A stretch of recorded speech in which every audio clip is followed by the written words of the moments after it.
Join PCTechForum.net is a new site. It's a way we'll be discussing everything related to tech news. They'll be discussing the latest processors, graphic cards, laptops, hard drives, computer cases. They also have a section for pre-built PCs and custom-built PCs, and also a PC straight from the manufacturer. They also be discussing the operating systems and how to troubleshoot them. And said, last but not least, they'll also be discussing the latest games and business. The site is brand new, so people will join for the first time on there. So come and sign up today at PCTechForum.net.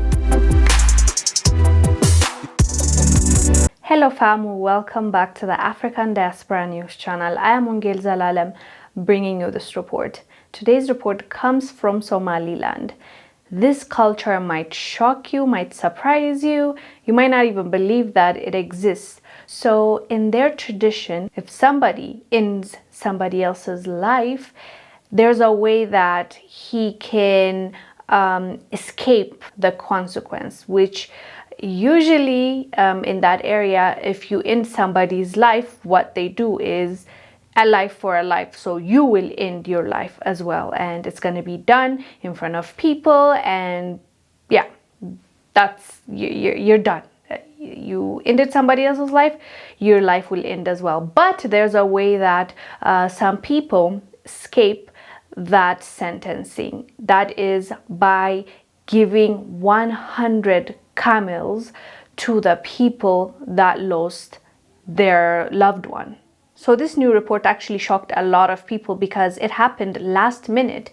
And even though this tradition has been there for a long time, this one happened within minutes. The unnamed man was among 5 convicts set to be executed in the Madheera area northeast of Hargesia. Minutes before the firing squad was given their orders, elders from the families of both the murderer and the victim arrived at the execution site and untied him from a pole. The other 4 who had been found guilty over separate murder charges were shot dead. So he was saved, even though he was supposed to be dead that day. He was saved by the last minute intervention, and his family was able to pay 100 camels. And they're expensive, by the way, they're not cheap. And nowadays, since you might not get a lot of them or they're not as available, people tend to take the money instead of the camel as well as like compensation. And even though this is a tradition, a culture that belongs to them, and you know, we try to respect people's cultures, now the worry becomes, okay, that's your tradition, as long as they're okay with it, that's the way they serve justice, fine.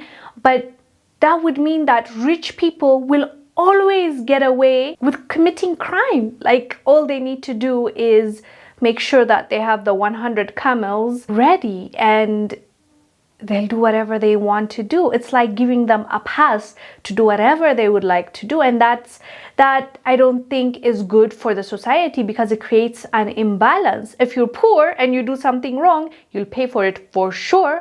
But if you're rich and you can get away with it, you can get away with it. It feels like for them, since you're rich, it might not be like a lot of money for you. So you're escaping the justice system. You're literally getting away with murder. That's just not right. It should not be allowed. And unfortunately, it looks like rich people are using this to their advantage. I just don't think it's fair. And maybe they need to look at it and find a loophole somehow to make sure that, like, if you have committed a crime like taking away somebody's life, how do you just pay up and you're okay? I don't know. I'm not sure about that. Anyways, fam, let us know down below what your thoughts are about this. Do you think it's fair? Do you think it's unfair? Do you think the rich will abuse this tradition? Let us know. I am Wongel Zelalem. I'll see you on the next one. Bye. Hey family, make sure you join us on the new and improved AfricanDiasporaNews.org. Now, it is our uncensored and raw truth website. We have to make sure to have our own website, because on social media platforms, they do have rules, and at any time they could change a rule and shut a whole genre down. Now, that would not happen to us, because on AfricanDiasporaNews.org, we can speak the truth. We don't have to hold back. So make sure you join our website today.